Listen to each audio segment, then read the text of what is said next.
Happy Friday, Ray Wallace here. It is March 17th, 2023. Happy St. Patrick's Day. And we have a lot of stuff that's been happening this past week in the news about the economy and about mortgage rates. First, last week we saw Silicon Valley Bank had a failure there. And this has to do with the Fed rate going up so fast and the cost of money that banks borrow from each other. So a lot of banks are having this problem here. It actually looks like it might be helping mortgage rates. Also, we saw two inflation numbers come out this week. We have both coming down, so inflation is easing off. Some of them not quite as much as is hoped and expected for, but still, it's at least in the right direction, so that's good. That helps mortgage rates.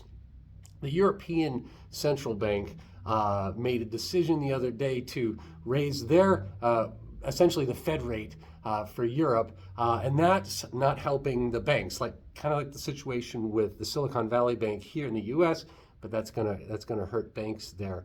So that's been a big news item. And then next week we have coming up, the U.S. Fed is having a meeting. It was expected that they were going to raise the Fed rate to help ease inflation by 50 basis points. Now some are thinking that maybe they're not going to do so much because that's going to hurt banks if the rates go up so fast on the treasuries. You know, remember, the Fed rate is not directly connected with mortgage rates. Mortgage rates are going to be based on things like bond investors and things like that.